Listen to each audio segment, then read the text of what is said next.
परमेश्वर के धन्य नाम की महिमा हो। प्रभात मनन के सत्र 2627 में आप सभी का बड़े प्रेम के साथ स्वागत करता हूँ। आइए आज के मनन के लिए हम पढ़ते हैं यूहन्ना की दूसरी पत्री अध्याय 1:9। जो कोई मसीह की शिक्षा से आगे बढ़ जाता है और उसमें बना नहीं रहता, उसके पास परमेश्वर नहीं। जो कोई उसकी शिक्षा में स्थिर रहता है, उसके पास पिता भी है और पुत्र भी। वचन की शिक्षा को यहाँ प्रेरित यूहन्ना एक सरल तथा स्पष्ट परिभाषा सीमित शब्दों में दी गई है, वो है मसीह की शिक्षा। मुझे लगता है कि इससे भी सरल परिभाषा दूसरी नहीं। यद्यपि परमेश्वर का वचन पवित्र शास्त्र बाइबल में अनेकों विषयों का परामर्श हो, बाइबल की शिक्षा यीशु मसीह है। Jesus Christ is the ultimate teaching of the Bible. यीशु मसीह को महत्व दिए बिना बाइबल से ही दी जाने वाले बातें भी क्यों ना हो, उसे वचन की शिक्षा के रूप में नहीं मान सकते। कई बार सूचित किए गए उन बाइबल भागों को एक और बार मैं आपको याद दिलाना चाहता हूं। यरूशलेम से एम्माउस की ओर यात्रा किए हुए उन यात्रियों से जो लोग ये उम्मीद रखते थे कि यीशु मसीह उन्हीं के ही जमाने में इस्राएल पर शासन करेंगे, पर यीशु मसीह की मृत्यु की बात सुनकर निराश तथा उदास थे। दर्शन देकर प्रभु ने इस प्रकार कहा, हे निर्बुद्धियों और भविष्यद्वक्ताओं की सब बातों पर विश्वास करने में मंदमतियों, क्या अवश्य न था कि मसीह ये दुख उठाकर अपनी महिमा में प्रवेश करे। आगे वहां हम इस प्रकार पढ़ते हैं, तब उसने मूसा से और सब भविष्यद्वक्ताओं से आरंभ करके सारे पवित्र शास्त्र में से अब अपने विषय में लिखी बातों का अर्थ उन्हें समझा दिया। लूका अध्याय 24 का 25 से 27 तक। उसी अध्याय में 44वीं पद में अपने ही प्रेरितों को दर्शन देकर प्रभु इस प्रकार कहते हुए हम पढ़ते हैं, जितनी बातें मूसा की व्यवस्था और भविष्यद्वक्ताओं और भजनों की पुस्तकों में मेरे विषय में लिखी है, सब पूरी हो। आगे यहूदी धर्म गुरुओं से बात करते समय प्रभु उनसे इस प्रकार कहते हुए हम यूहन्ना 5 की 39 में पढ़ते हैं, तुम पवित्र शास्त्र में ढूंढते हो क्योंकि समझते हो कि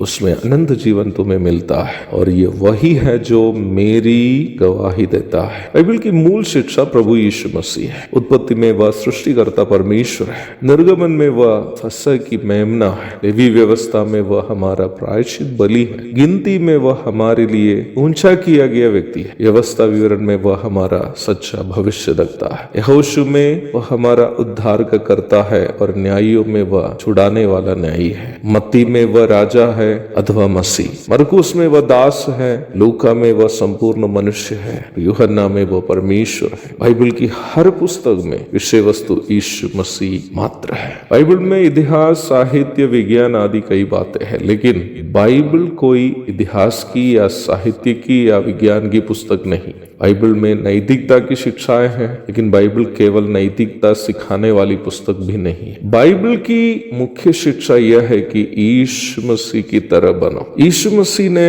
वही सिखाया, यूहन्ना 13:15। प्रेरितों ने भी वही सिखाया, पहला पत्रस 2:21। पहली शताब्दी की कलीसिया उपदेश का पालन करके मसीही करके बुलावा दुनिया से प्राप्त किए। प्रेरितों के काम 11:26। जब कोई पापी व्यक्ति का उद्धार हो जाता है अथवा वह यीशु मसीह को उद्धार करता और प्रभु के रूप में ग्रहण करता है, पवित्र आत्मा उसके अंदर आकर उस पापी को यीशु मसीह की तरह पवित्रता में बदलने का कार्य उसमें शुरू कर देता है। रोमी 8:23, एफेसी अध्याय 1:13-14। और हमारा शरीर भी यीशु मसीह की पवित्रता की परिपूर्णता उस समय प्राप्त करेंगे जब प्रभु कलीसिया को लेने आएंगे। फिलिप्पी 3:21, यूहन्ना की पहली पत्री 3:2। वचन की इस मूल शिक्षा के साथ जोड़ना या इससे हटाना वचन के साथ करने वाला गद्दारी है। वचन की मूल शिक्षा के साथ जोड़कर या उससे हटाकर सिखाने वाली कोई भी शिक्षा झूठी शिक्षा है अथवा उपदेश से आगे बढ़ जाना है। जो इस प्रकार वचन की शिक्षा में बना नहीं रहता उसके पास परमेश्वर नहीं अथवा वो व्यक्ति का उद्धार ही नहीं हुआ है। महत्वपूर्ण इस विषय में अधिक चर्चा अनिवार्य होने के कारण आगे की चर्चा कल करने की उम्मीद के साथ आज का प्रभात मनन को मैं यहाँ समाप्त करता हूँ। प्रभु आप सबको आशीष दे। आमीन।